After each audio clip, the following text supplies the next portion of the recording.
petite fille handicapée nous invite à poser un autre regard sur le handicap. Mais auparavant, rejoignons Nogent-le-Rotrou pour la messe de ce dimanche.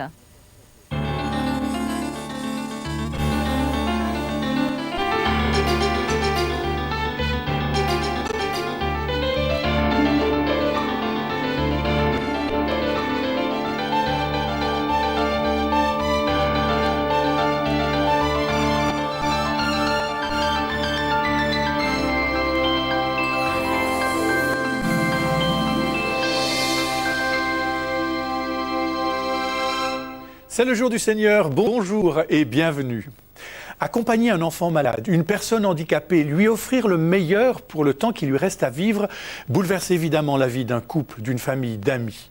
Et contre toute attente, cet accompagnement peut aussi ouvrir les yeux sur un autre rapport à la personne, à la vie, au temps, au handicap et à la maladie.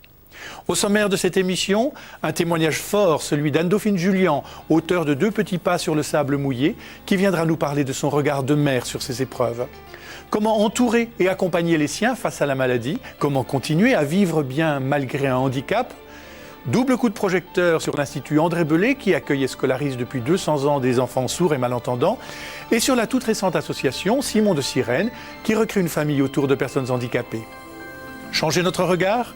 C'est l'invitation de notre émission. Mais sans plus tarder, rejoignons la communauté chrétienne de Nogent-le-Rotrou à l'église Saint-Laurent pour la messe de ce 5e dimanche du temps ordinaire, célébrée avec les enfants sourds et malentendants de l'Institut André Belé.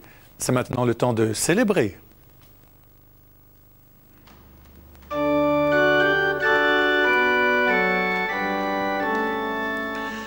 Sur ces images tournées hier sous le soleil, ajoutez ce matin quelques 20 cm de neige tombée dans la nuit. C'est Didier Fleury qui interprète ce matin dans la langue des signes notre célébration.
S'étant blessé le poignet, a eu privé provisoirement de certains gestes.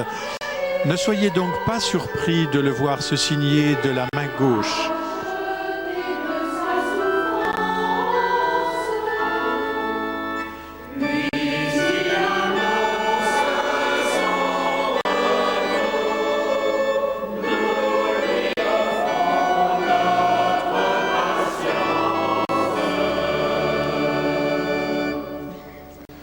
Au nom du Père et du Fils et du Saint-Esprit, le Seigneur soit avec vous. Chers amis, vous qui êtes ici dans cette église, et vous tous qui nous rejoignez par la télévision, et je suppose aujourd'hui très nombreux, vu les 20 cm de neige qui sont tombés cette nuit dans notre région, tous ensemble, nous sommes heureux, en ce 5e dimanche du temps de l'Église, de rendre grâce pour 200 ans de présence, d'éducation, auprès des sourds, ici à Nogent-le-Rotrou, avec l'Institut André Belé, dont un des professeurs va nous dire un mot.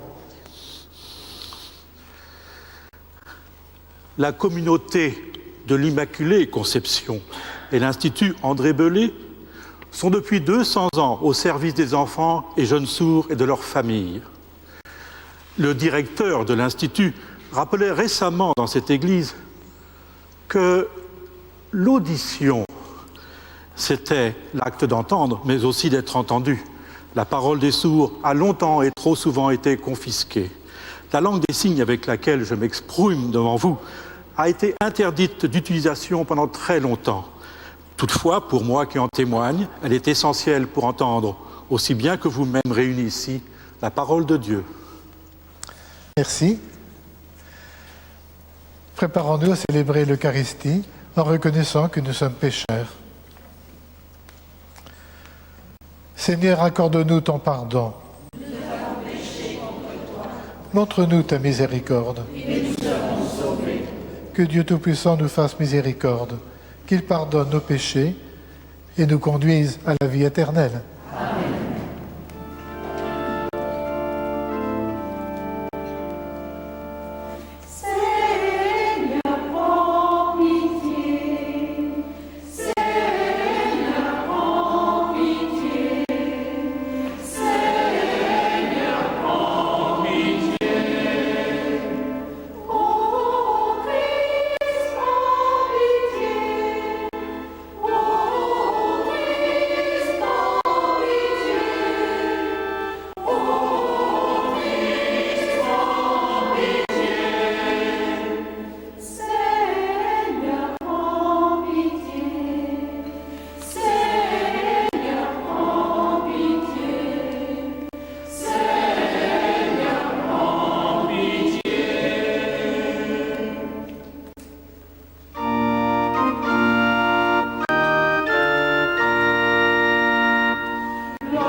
Prions le Seigneur.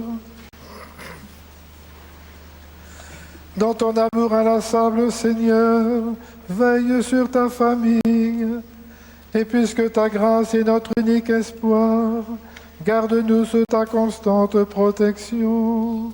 Par Jésus le Christ, notre Seigneur et notre Dieu, qui règne avec toi dans l'unité du Saint-Esprit, pour les siècles des siècles.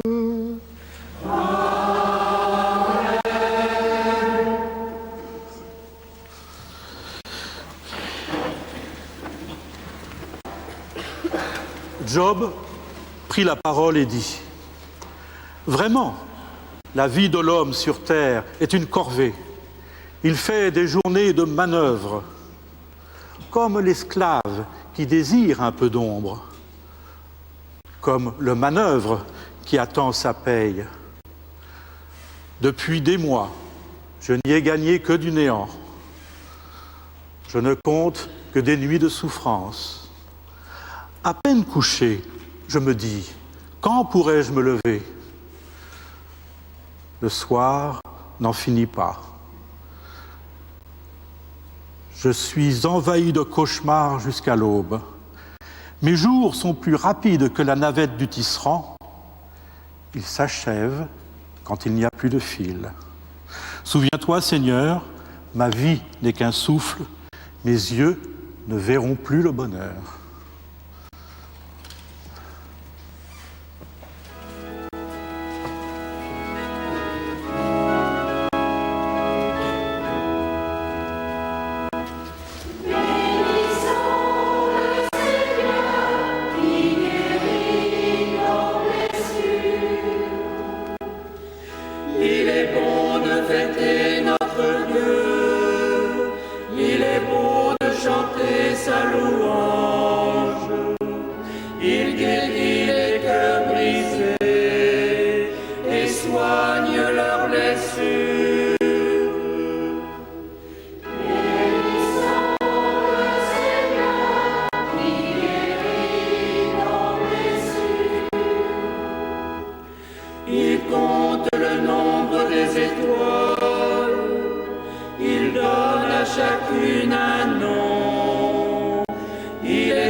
Lecture de la première lettre de saint Paul apôtre aux Corinthiens.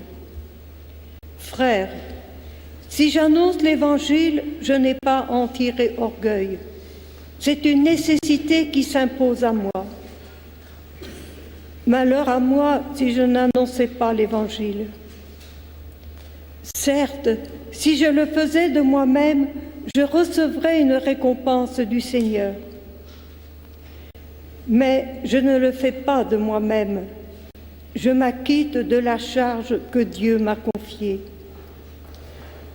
Alors, pourquoi recevrais-je une récompense? Parce que j'annonce l'Évangile sans rechercher aucun avantage matériel, ni faire valoir mes droits de prédicateur de l'Évangile. Oui, libre à l'égard de tous, je me suis fait le serviteur de tous afin d'en gagner le plus grand nombre possible. J'ai partagé la faiblesse des plus faibles pour gagner aussi les faibles. Je me suis fait tout à tous pour en sauver à tout prix quelques-uns. Et tout cela, je le fais à cause de l'Évangile, pour bénéficier, moi aussi, du salut. Parole du Seigneur.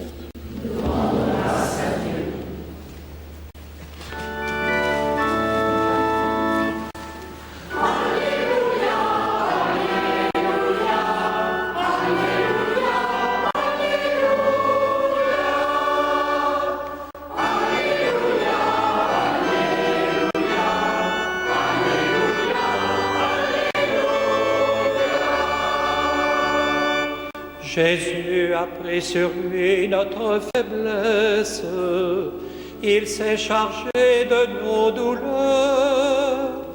Alléluia, Alléluia, Alléluia, Alléluia.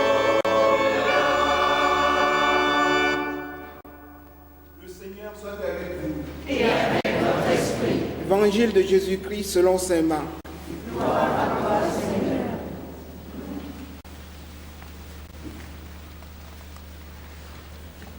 En quittant la synagogue de Capharnaüm, Jésus, accompagné de Jacques et de Jean, alla chez Simon et André. Or, la belle-mère de Simon était au lit avec de la fièvre.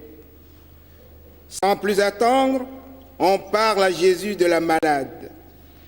Jésus s'approcha d'elle, la prit par la main et la fit lever. La fièvre la quitta et elle les servait. Le soir venu, après le coucher du soleil, on lui amenait tous les malades et ceux qui étaient possédés par des esprits mauvais. La ville entière se pressait à la porte. Il guérit toutes sortes de malades, il chassa beaucoup d'esprits mauvais et il les empêchait de parler parce qu'ils savaient, eux, qui il était. Le lendemain, bien avant l'aube, Jésus se leva.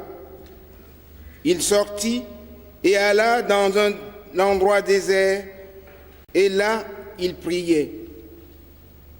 Simon et ses compagnons se mirent à sa recherche.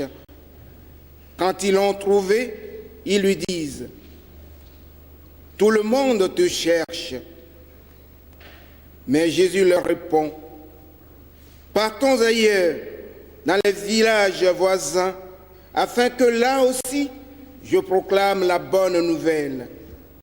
Car c'est pour cela que je suis sorti. » Il parcourut donc toute la Galilée, proclamant la bonne nouvelle dans leur synagogue et chassant les esprits mauvais. Acclamons la parole de Dieu.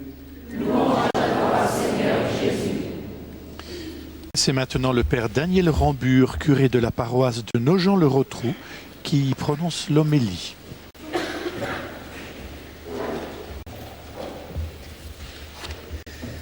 Chers amis, 6 siècles avant le Christ, un poète juif très connu, a pris un conte très connu à l'époque pour lui donner une vraie profondeur religieuse. Et ce contenu religieux nous intéresse tous, parce qu'il s'agit des épreuves qui nous tombent dessus. Un ami vient rencontrer Job et lui dit: « Toi qui étais riche, si tu as tout perdu, c'est que tu as péché. » Et Job se révolte contre cela. Il sent que ce n'est pas la vérité. Ça me fait penser à une jeune femme juive, non-croyante, qui est morte en camp de déportation pendant la guerre, Edith Stein. Elle a été professeure de philosophie. Un jour, elle se trouve chez une amie qui doit la laisser seule un soir. Alors elle tire de la bibliothèque de chez son amie un livre et elle tombe sur la vie de Thérèse d'Avila, vous savez, la grande réformatrice du Carmel au XVIe siècle. Elle va lire ce livre d'un bout à l'autre, toute la nuit. Et en le fermant, elle se dit: là est la vérité. Oh, chers amis, comme c'est grand, comme c'est beau, cette capacité que nous avons chacun d'entre nous, d'abord de chercher ce qui est vrai, et surtout de le sentir. Lorsque nous tombe sur nous une grosse épreuve, nous cherchons tout de suite à savoir pourquoi ça tombe sur moi. Et puis il ne faut pas grand-chose pour qu'on dise à Dieu: bien alors, toi qui nous aimes, tu ne nous protèges pas? D'autres, hélas, devant une grande épreuve, se disent que la vie ne vaut plus la peine d'être vécue. Et d'autres aussi s'imaginent qu'on leur a jeté un sort ou que des personnes leur veulent du mal. Vous voyez toutes sortes d'explications dont on sent très bien que ce n'est pas la vérité. Alors nous faisons comme Job, qui commence par demander des comptes à Dieu. Et c'est là que le poète juif met un contenu religieux. Il fait dire à Dieu: qui parle à Job, « Étais-tu là quand j'ai fait le ciel et la terre ?» Alors Job se rend compte très vite de sa prétention à vouloir tout savoir. « Oh, dit-il, Seigneur, je ne te connaissais que par lui dire, mais maintenant c'est différent. » Job n'a toujours pas l'explication de son épreuve qu'il considère injuste, mais il comprend qu'accuser les autres, fût-ce Dieu, ne mène à rien. Plus tard, et ça, voyez-vous, c'est une spécificité chrétienne, avec le Christ, nous allons découvrir, étonnés, surpris, que Dieu non seulement n'est pas responsable de nos épreuves, mais que son Fils lui-même a porté les siennes. Et nous pensons tous spécialement à la passion du Christ, la trahison de ses amis, un mauvais procès, le fouet, l'ignominie, la mort sur la croix. En portant ces épreuves, lui-même, le Christ a fait triompher en lui la confiance totale en son Père, qui pourtant se taisait, et l'amour des autres, jusqu'à pardonner à ceux qui le faisaient mourir. Et il ne cesse, voyez, de vouloir venir nous rencontrer vers nous. Et il nous le signifie à travers les sacrements, à travers l'Eucharistie que nous allons célébrer, pour faire triompher en nous aussi, à travers nos épreuves à nous, une confiance en Dieu totale et l'amour des autres, de tous les autres. Mais Jésus est impuissant vis-à-vis de ceux qui se barrent de certitude, qui croient tout savoir et ne cherchent pas ce qui est vrai. Nous l'avons chanté tout à l'heure dans le psaume, Dieu écoute les humbles.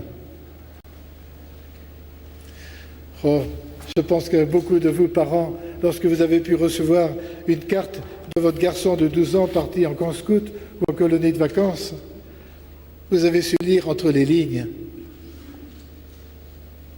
Ça a l'air d'aller, vous êtes-vous dit. Eh bien, voyez, c'est la même chose avec Jésus. Il faut prendre du temps. Parce que des parents lisent entre les lignes parce qu'ils connaissent leur garçon, ils l'aiment.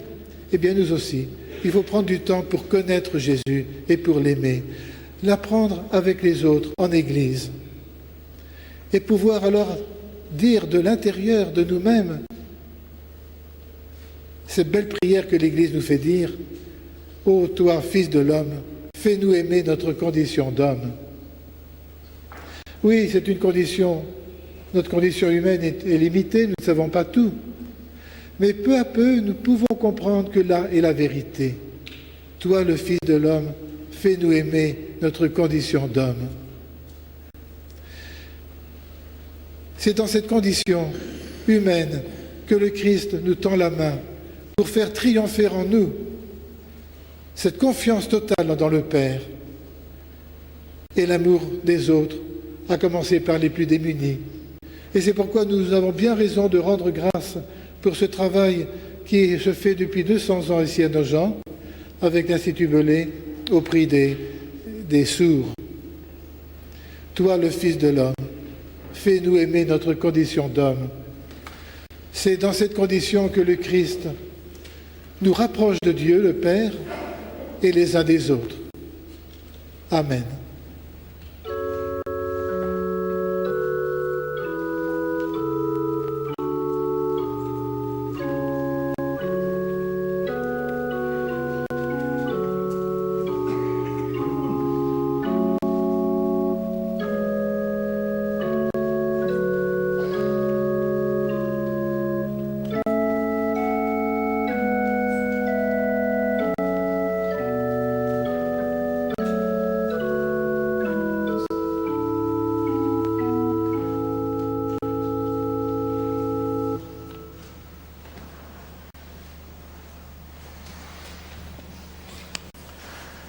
Ensemble, professons la foi qui nous fait vivre.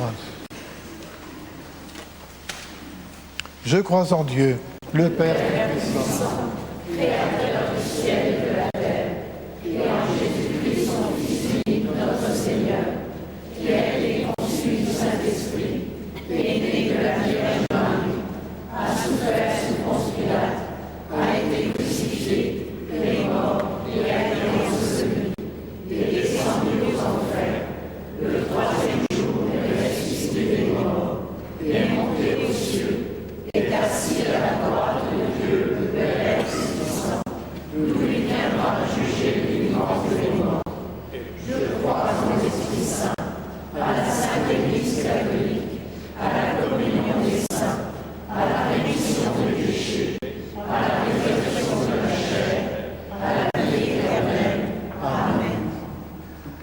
Maintenant, nous partageons quelques intentions de prière qui ont été préparées par des membres de l'Institut Belay.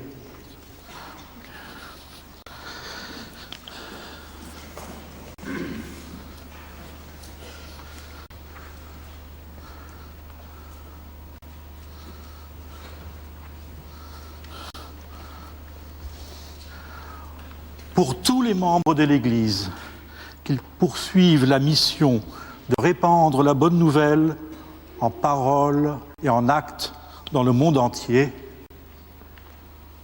prions le Seigneur.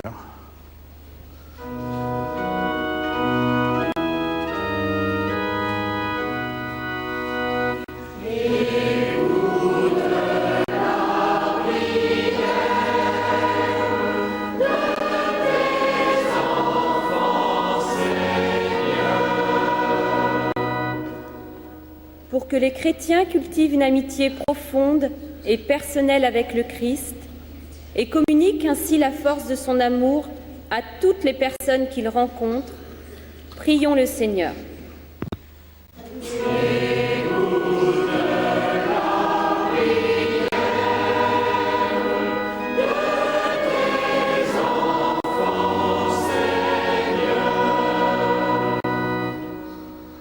Pour tous ceux qui souffrent, qu'ils trouvent sur leur chemin des mains tendues pour les aider à lutter et garder courage, prions le Seigneur.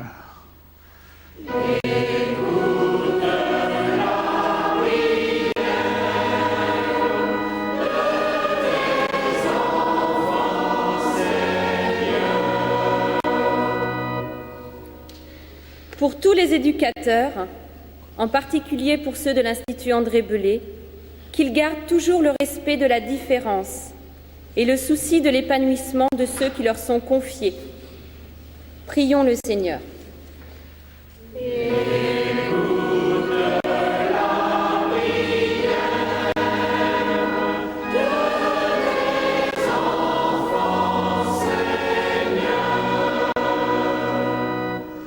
Écoute, Seigneur, les prières que tu inspires toi-même à ton Église, et dans ta bonté, daigne les exaucer.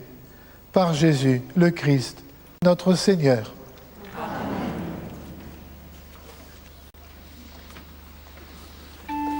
L'église Saint-Laurent de Nogent-le-Rotrou, où nous célébrons aujourd'hui, date des 15e et 16e siècles.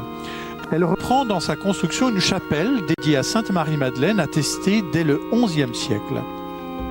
De style gothique, donnant toute sa place au vitrail qui servait alors de catéchisme pour les illettrés, l'église recèle une dizaine de statues en bois polychrome, pierre ou marbre, et l'imposante mise au tombeau du XVe siècle, attribuée à l'école d'Auxerre, provenant d'une église aujourd'hui détruite. Avec ces offrandes, offrons maintenant au Seigneur cette part de nous-mêmes, cet espace de notre cœur où il ne demande qu'à venir établir sa demeure.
Prions ensemble au moment d'offrir le sacrifice de toute l'Église.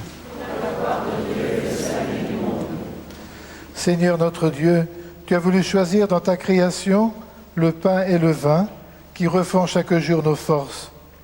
Fais qu'elles deviennent aussi pour nous le sacrement de la vie éternelle, par Jésus le Christ, notre Seigneur et notre Dieu, pour les siècles des siècles. Le Seigneur soit avec vous. Et avec votre esprit. Élevons notre cœur. Nous le tournons vers le Seigneur. Rendons grâce au Seigneur notre Dieu. Cela est juste et bon. Vraiment, il est juste et bon de te rendre gloire, de t'offrir notre action de grâce toujours et en tout lieu. À toi, Dieu fidèle, Père des miséricordes. Car tu nous as donné ton Fils Jésus, le Christ, notre Seigneur et notre frère. Il a manifesté son amour pour les petits et pour les pauvres, les malades et les pécheurs.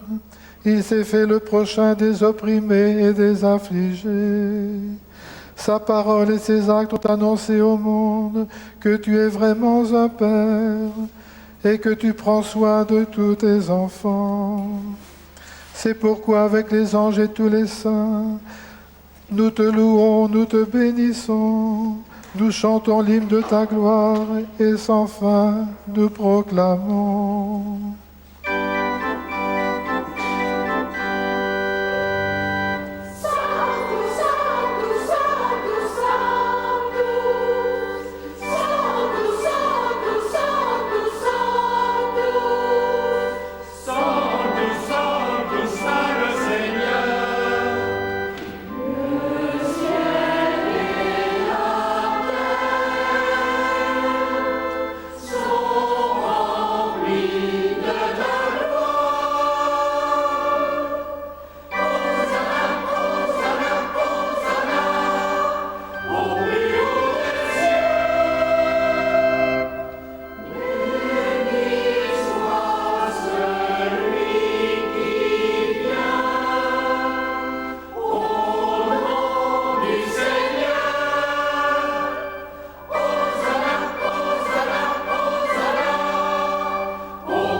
Vraiment, tu es saint et digne de louange, Dieu qui aime tes enfants, toi qui es toujours avec eux sur les chemins de cette vie.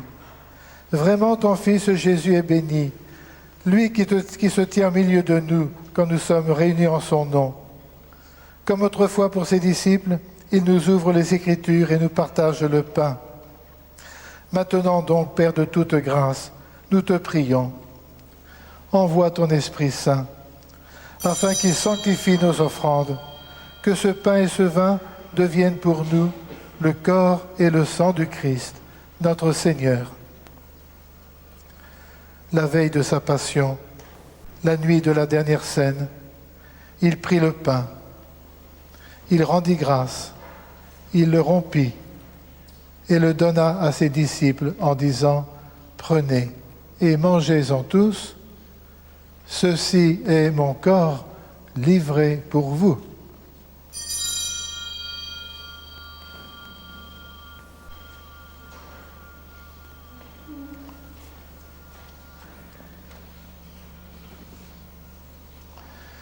De même, à la fin du repas, il prit la coupe, il la bénit et la donna à ses disciples en disant « Prenez et buvez-en tous, car ceci est la coupe de mon sang, le sang de l'alliance nouvelle et éternelle, qui sera versé pour vous et pour la multitude en rémission des péchés.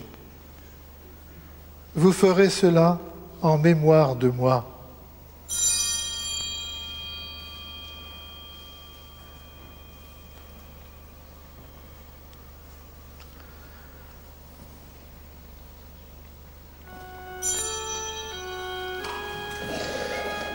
Il est grand le mystère de la foi.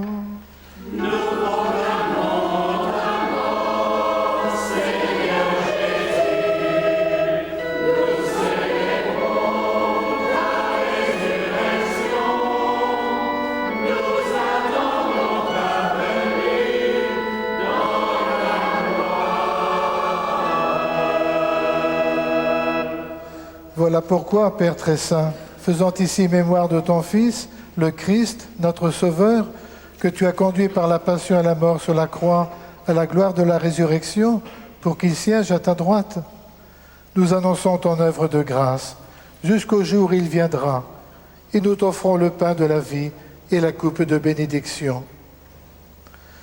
Regarde avec bonté l'offrande de ton Église, qui te présente par nos mains ce qu'elle a reçu de toi, le sacrifice de louange, la Pâque du Christ. Que la force de ton esprit fasse de nous, dès maintenant et pour toujours, les membres de ton Fils ressuscité, par notre communion à son corps et à son sang. Seigneur, fais grandir ton Église dans la foi et la charité, en union avec le pape Benoît et notre évêque Michel, l'ensemble des évêques, les prêtres, les diacres et tout le peuple, le peuple qui t'appartient. Ouvre nos yeux à toute détresse. Inspire-nous la parole et le geste qui conviennent pour soutenir notre prochain dans la peine et dans l'épreuve. Donne-nous de le servir avec un cœur sincère, selon l'exemple et la parole du Christ lui-même. Fais de ton Église un lieu de vérité et de liberté, de justice et de paix, pour que l'humanité tout entière renaisse à l'espérance. Souviens-toi de nos frères et de nos sœurs qui se sont endormis dans la paix du Christ. Et de tous les morts dont toi seul connais la foi. Donne-leur de contempler la clarté de ton visage et conduis-les par la résurrection à la plénitude de la vie. Et lorsque prendra fin notre pèlerinage sur la terre, accueille-nous dans la demeure où nous vivrons près de toi pour toujours, en union avec la Vierge Marie, la bienheureuse Mère de Dieu, avec les apôtres, les martyrs, Saint Laurent, Saint Lubin et tous les saints du ciel. Nous pourrons alors te louer sans fin et magnifier ton nom, par Jésus le Christ, notre Seigneur. Par lui, avec lui et en lui, à toi, Dieu le Père Tout-Puissant, dans l'unité du Saint-Esprit, tout honneur et toute gloire pour les siècles des siècles.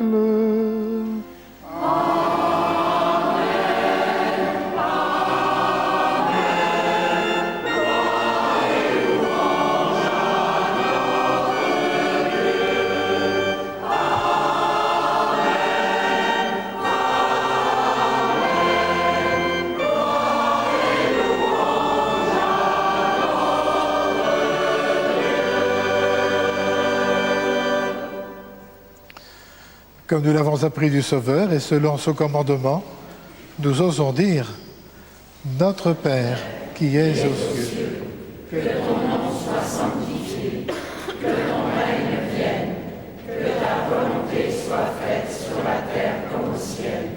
Donne-nous aujourd'hui notre pain de ce jour. Pardonne-nous nos offenses, comme nous pardonnons aussi à ceux qui nous ont offensés. Et ne nous soumets pas à la tentation, mais délivre-nous du mal. » Délivre-nous de tout mal, Seigneur, et donne la paix à notre temps. Par ta miséricorde, libère-nous du péché. Rassure-nous devant les épreuves en cette vie, où nous espérons le bonheur que tu promets, l'avènement de Jésus-Christ, notre Sauveur. Car c'est à toi qu'appartiennent le règne, la puissance et la gloire, pour les siècles des siècles. Seigneur Jésus, tu as dit à tes apôtres, c'est la paix que je vous laisse, c'est ma paix que je vous donne. Ne regarde pas nos péchés, mais la foi de ton Église.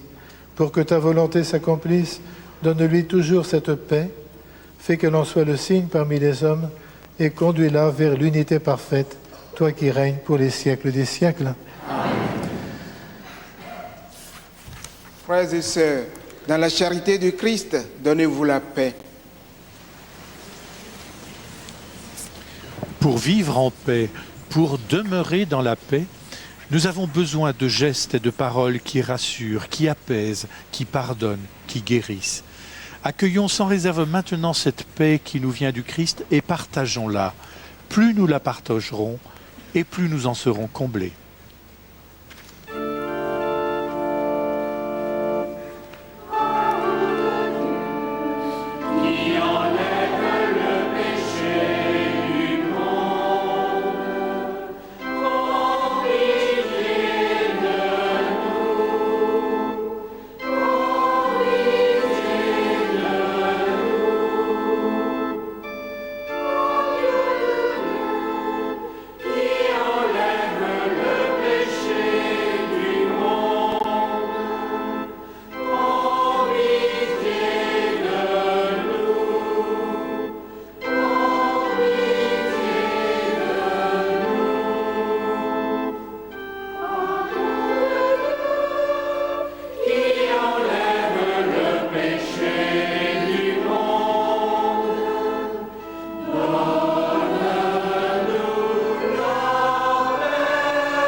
Heureux les invités au repas du Seigneur.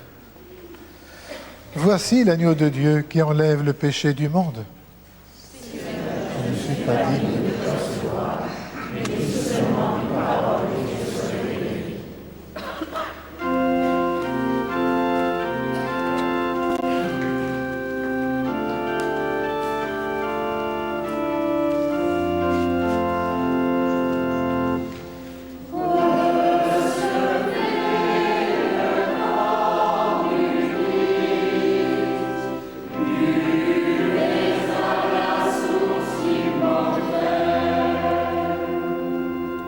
Adorons le corps très saint du Christ, l'agneau de Dieu, le corps très saint de celui qui s'est livré pour notre salut.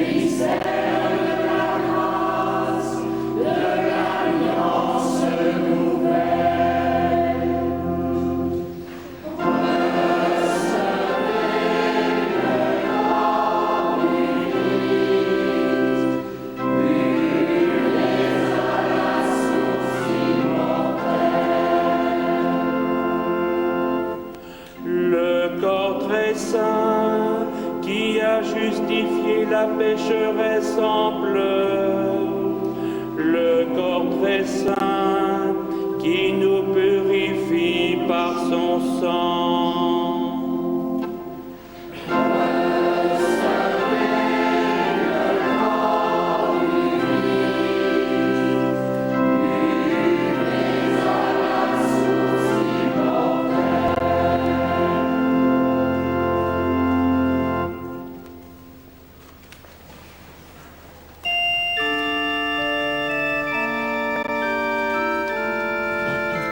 Il nous semble aujourd'hui évident que les personnes souffrant d'un handicap de quelque nature que ce soit puissent être prises en charge, accompagnées, aidées, soutenues.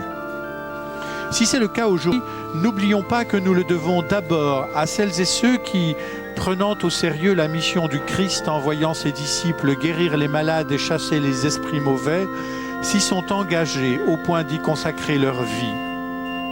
C'est le cas ici à Nogent-le-Rotrou de l'abbé André Belay, alors curé de cette église Saint-Laurent, qui fonde en 1807 une congrégation de femmes pour instruire les jeunes filles. Sensibilisé à la surdité par un jeune cordonnier, il envoie une sœur se former auprès du successeur de l'abbé de l'Épée pour enseigner aux sourds et malentendants, et dès 1811 ouvre une classe pour ces jeunes privés de l'ouïe, de la parole, mais pas de l'envie de communiquer. Au terme de cette Eucharistie, rendons grâce aussi pour ceux qui mettent tout en œuvre pour que se réalise la parole du Seigneur. Il fait entendre les sourds et parler les muets. Et nous, que le Seigneur vient de visiter, à qui le Seigneur a fait entendre sa parole, que ferons-nous pour la rendre efficace aujourd'hui? Méditons encore ce passage de saint Paul entendu tout à l'heure. J'ai partagé la faiblesse des plus faibles pour gagner aussi les faibles. Je me suis fait tout à tous pour en sauver à tout prix quelques-uns. Et tout cela, je le fais à cause de l'Évangile pour bénéficier moi aussi du salut.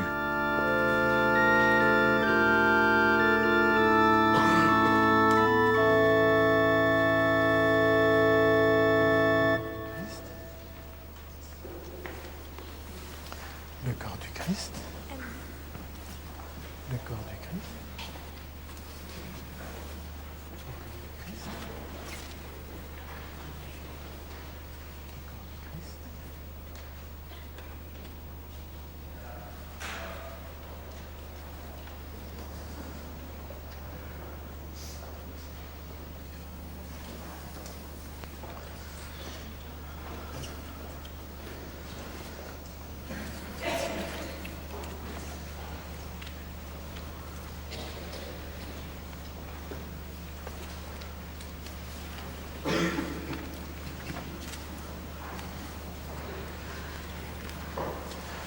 Prions le Seigneur.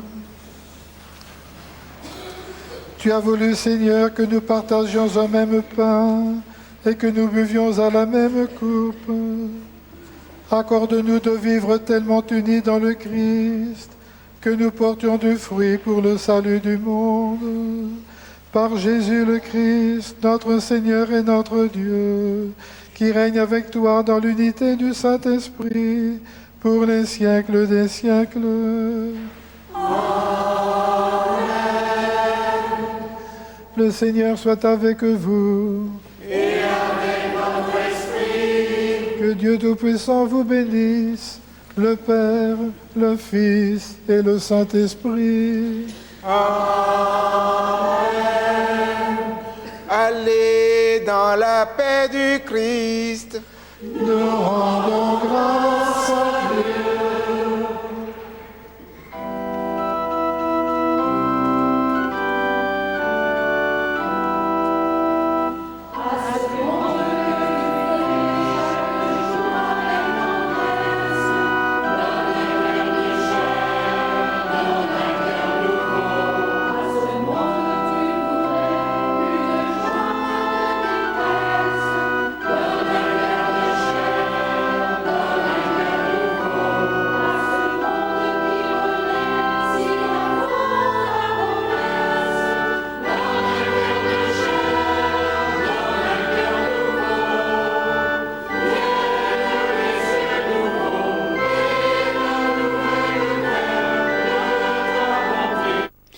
Nous quittons Nos gens le retrouvent, mais nous restons ensemble jusqu'à midi.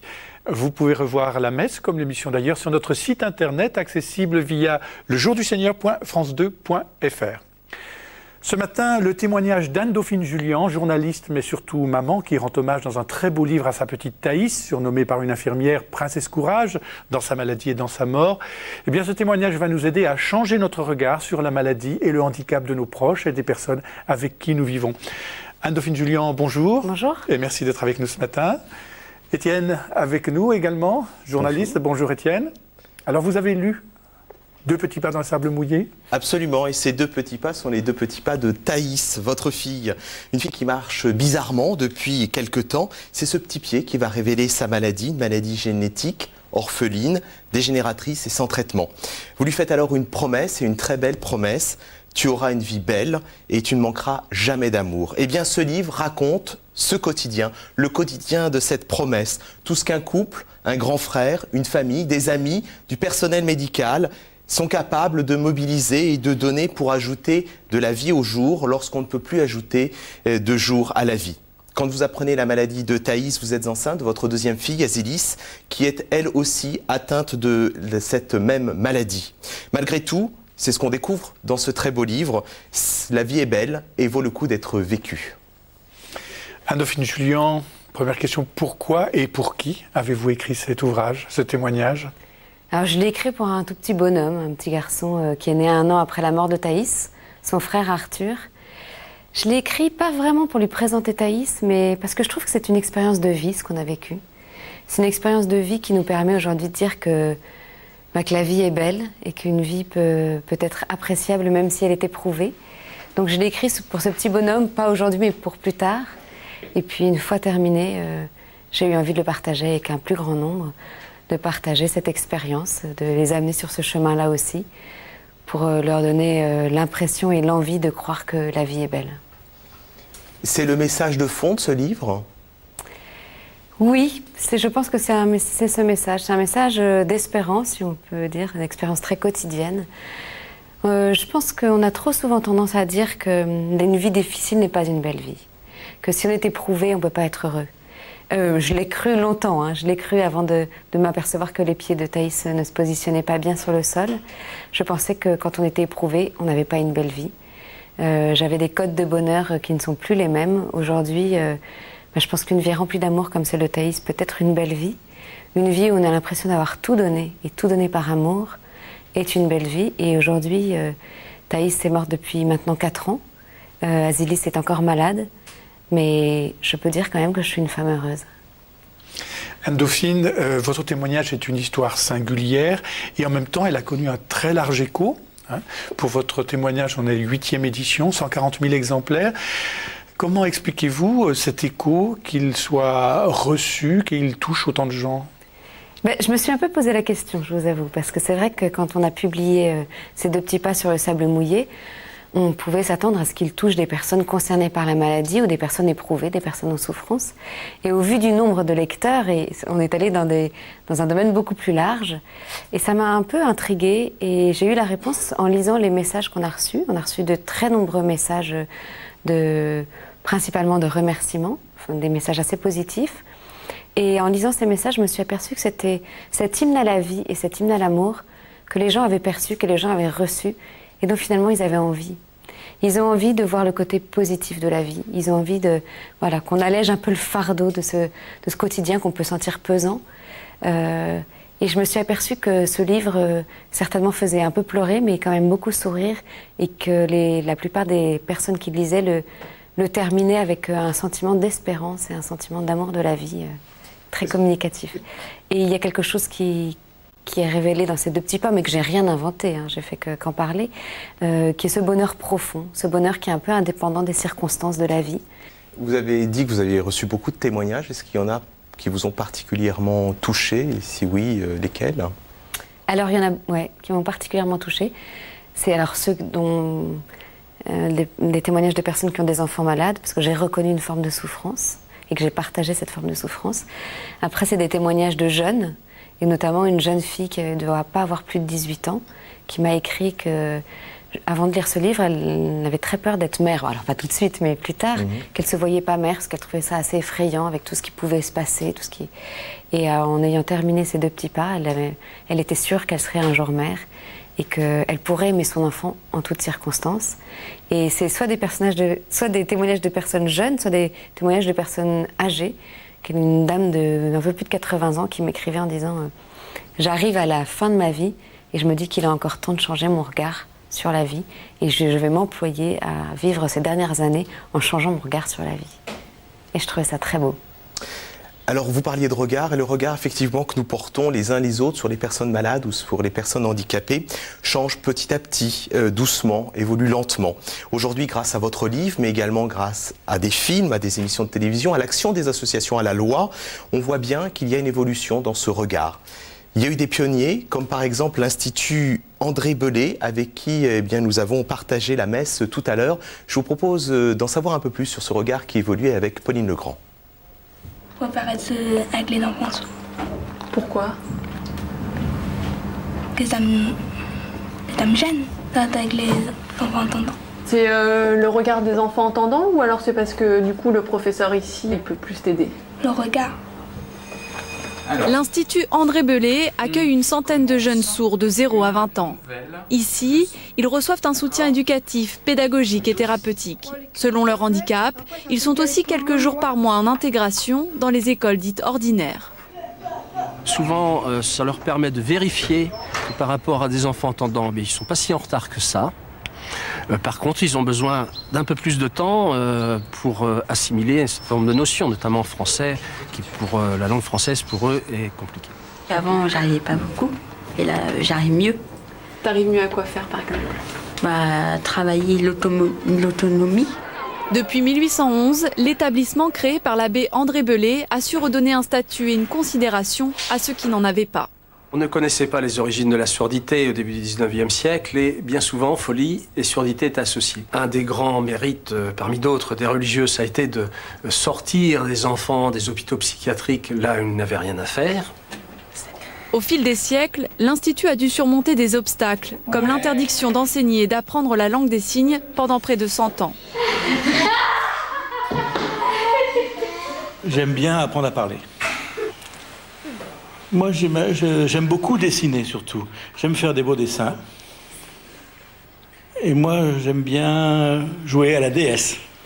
Le regard que l'on peut porter sur les personnes sourdes s'est considérablement modifié. Beaucoup de personnes entendantes désirent apprendre la langue des signes, même s'ils n'ont pas quotidiennement besoin de l'utiliser, ce qui n'était pas le cas il y a encore une trentaine d'années. Des pratiques qui évoluent grâce à la prise de parole des personnes handicapées. Leur nombre, la masse qu'ils représentent, est une richesse, en finale.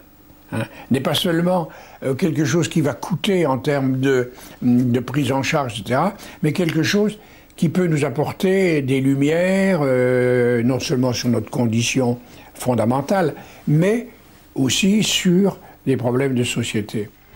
Les vieilles représentations de peur ont cédé du terrain, mais au fond de nous, difficile encore d'accepter totalement la différence. La déficience dans le corps, dans l'esprit, ou même la différence dans tous les domaines, est toujours inquiétante.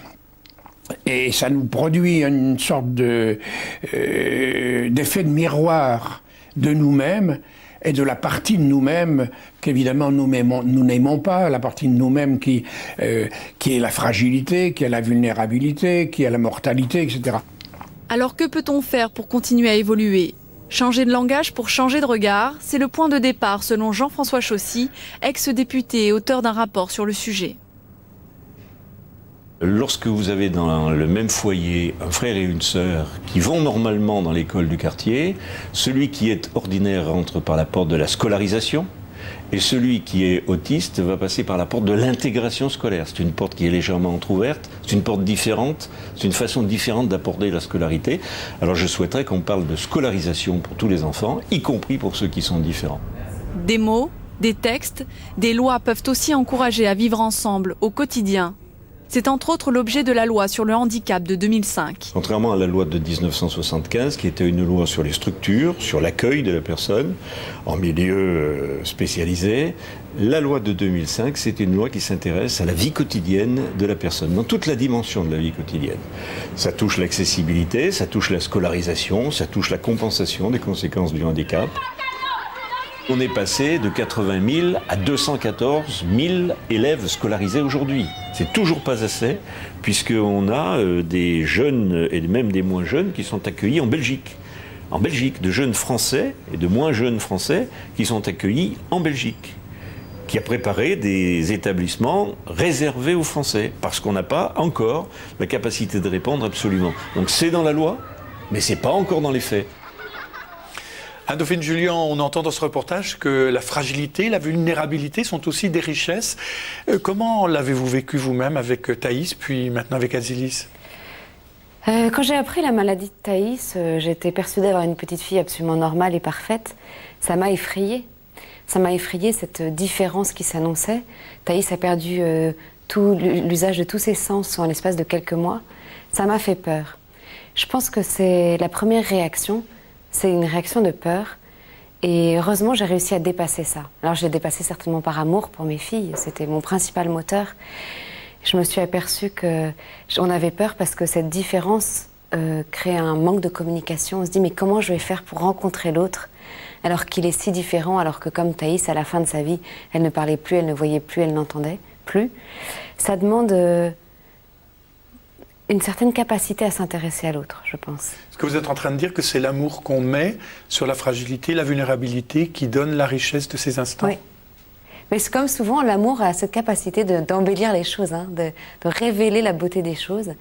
Je pense qu'il faut passer outre cette peur-là, cette peur et se dire, moi je ne vais pas pouvoir utiliser mes moyens de communication normaux pour aller rencontrer ma fille, pour la comprendre et l'aimer mieux.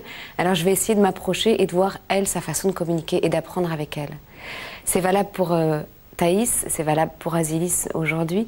Je pense que c'est valable pour beaucoup d'handicaps. Ce qui crée la distance, c'est cette peur qu'on a, cette peur de ne pas pouvoir communiquer, de ne pas pouvoir comprendre l'autre. Et cette peur, elle n'est souvent pas légitime. Et changer notre regard, c'est déjà vaincre cette peur ? Ah oui, complètement. Ouais. Vous avez dit que vous avez lutté contre cette peur. Vous avez eu aussi une approche dans la maladie de Thaïs qui était un petit peu différente. Vous ne vous êtes jamais posé la question du pourquoi, mais la question du comment. Comment est-ce que vous avez fait ? Ça s'est fait un peu instinctivement. Je pense que j'avais pas envie de devenir folle. Ça menace quand même de devenir folle quand on apprend une maladie comme ça. Quand on apprend que votre petite fille de 2 ans va mourir dans quelques mois, c'est pas facile de garder toute sa tête. Le pourquoi m'aurait certainement rendue folle, parce que ça m'aurait fait chercher un coupable, parce que ça m'aurait fait buter au pied de ma montagne sans avancer en me demandant, en me sentant juste victime d'une injustice. J'ai évacué assez spontanément, assez instinctivement cette question et je suis passée à la question suivante. pourquoi, comment, pardon, justement. Et ce comment, ça entraîne l'action. Ça nous permet d'avancer et ça permet de vivre. Ce comment, c'est, allez, je sais pas ce que je vais mettre en œuvre, mais je vais vivre cette vie-là. Ce comment, c'est en effet juste décider de vivre cette vie. On ne peut pas toujours choisir les circonstances de sa vie. On ne choisit pas les épreuves dans la grande majorité des cas. Je pense qu'on peut quand même choisir la façon dont on va vivre sa vie. On reste toujours capitaine de son bateau. Alors les hommes ne réagissent pas comme les femmes face à la maladie, face au handicap. Votre mari a réagi comment ? Comme un homme, différemment de moi. Alors plus je suis du Sud, je suis marseillaise, alors j'ai réagi assez ouvertement. Lui, c'était plus introverti comme réaction, c'était plus difficile pour moi de le rencontrer, de se comprendre.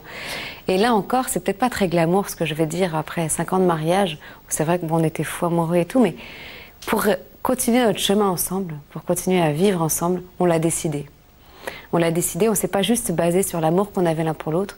On a décidé qu'on avait tous les deux cet Himalaya à gravir, qu'on allait s'encorder l'un à l'autre, qu'on n'allait pas le gravir à côté, mais vraiment ensemble, en s'attendant quand on n'avançait pas au même rythme l'un que l'autre, et en essayant de comprendre la façon dont l'autre réagissait.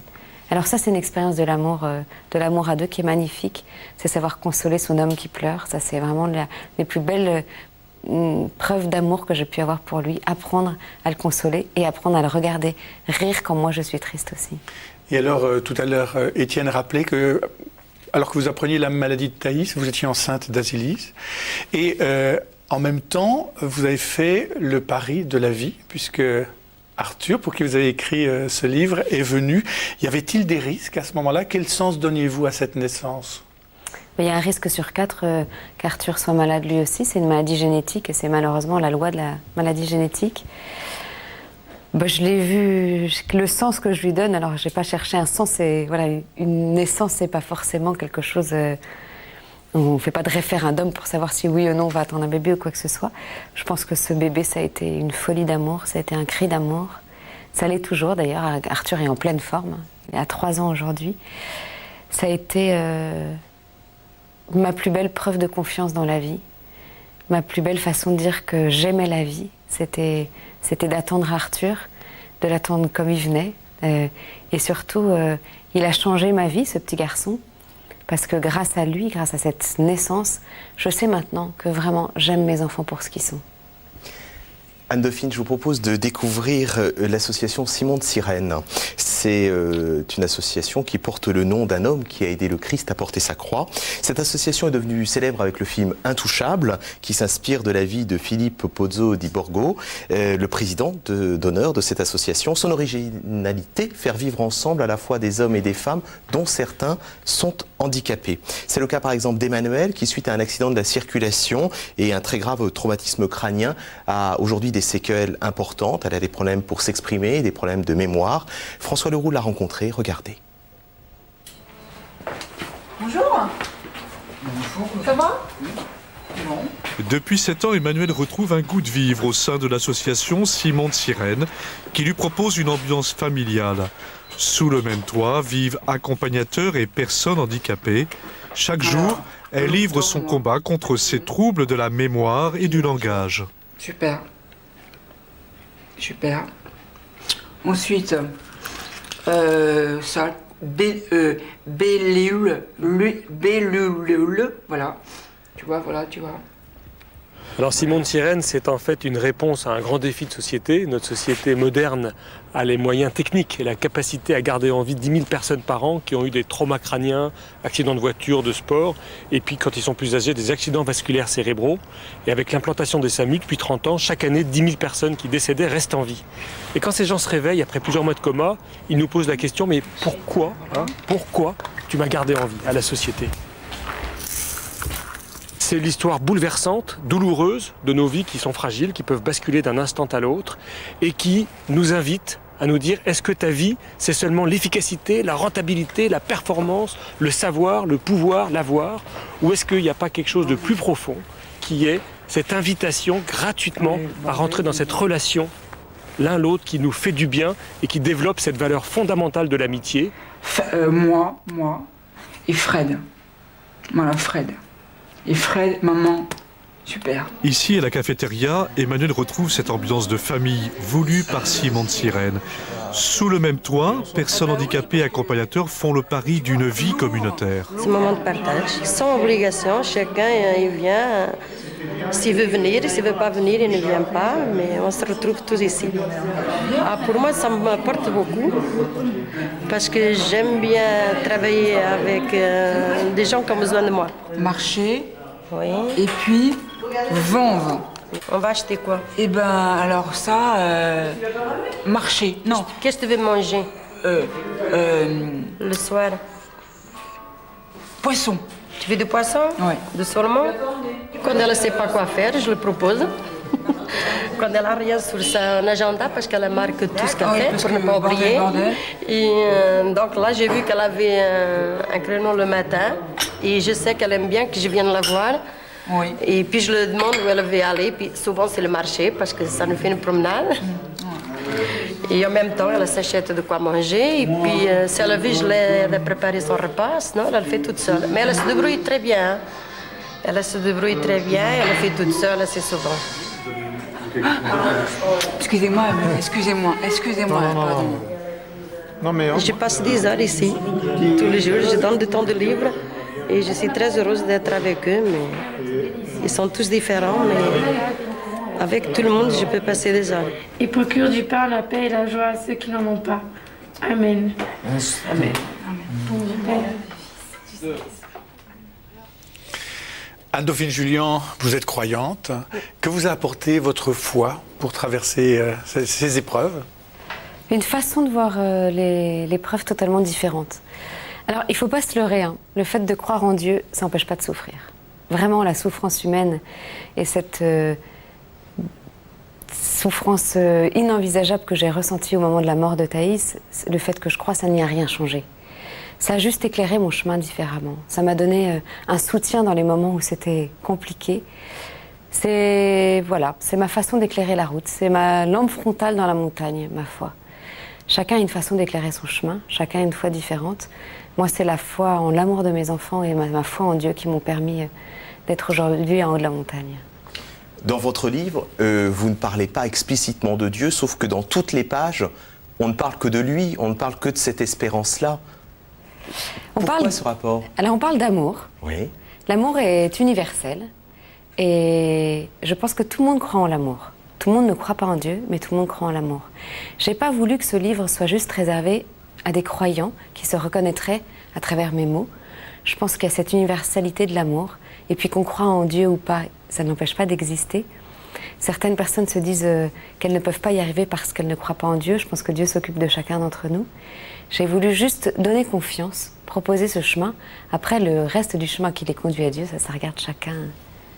Est-ce que votre rapport à Dieu a évolué depuis? Qu'est-ce qui a changé dans votre relation avec lui?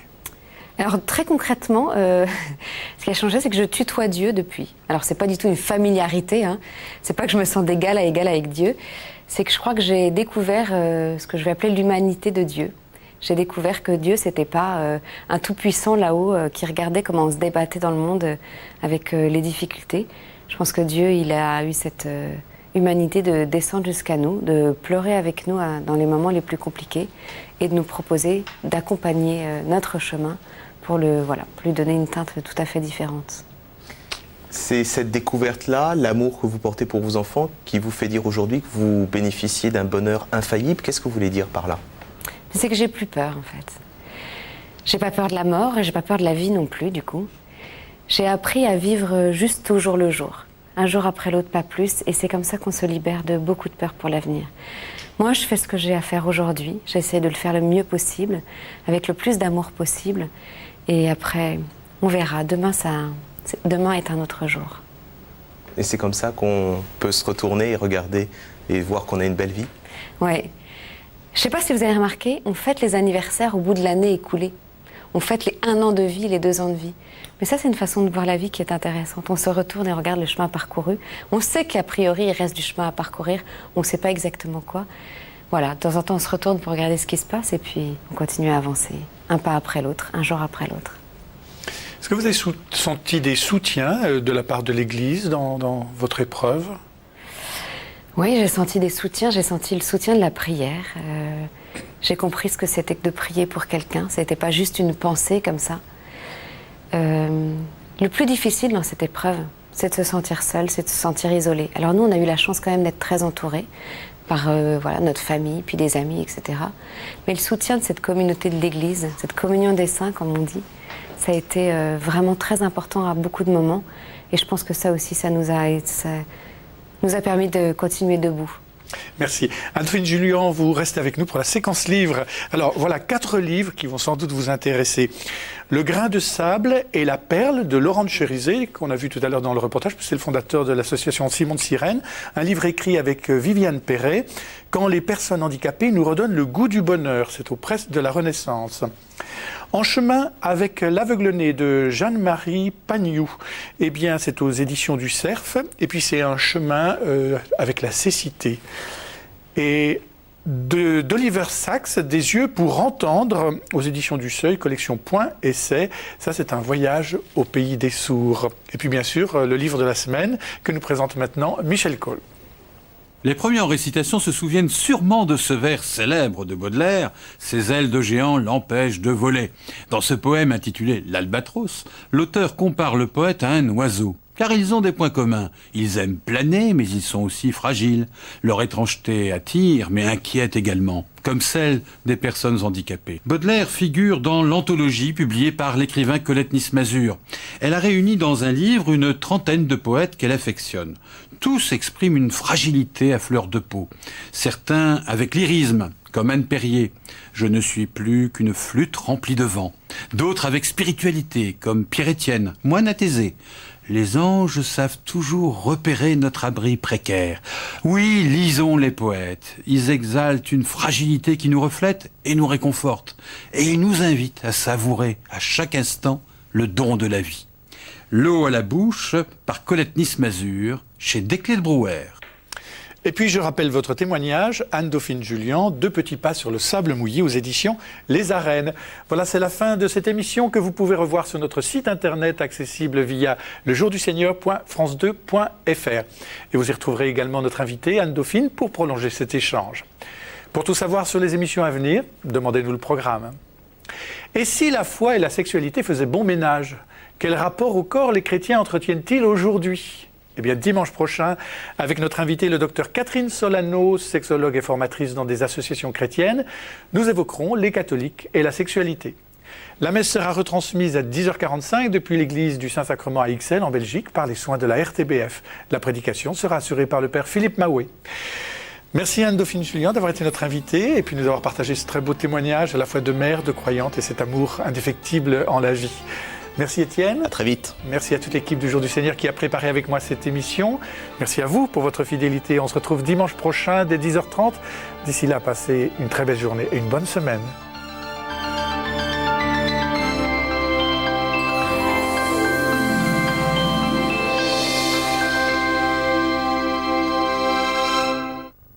En vous remerciant de votre fidélité au chemin de la foi, je vous donne rendez-vous dès dimanche prochain à partir de 8h30. Très bonne semaine à tous.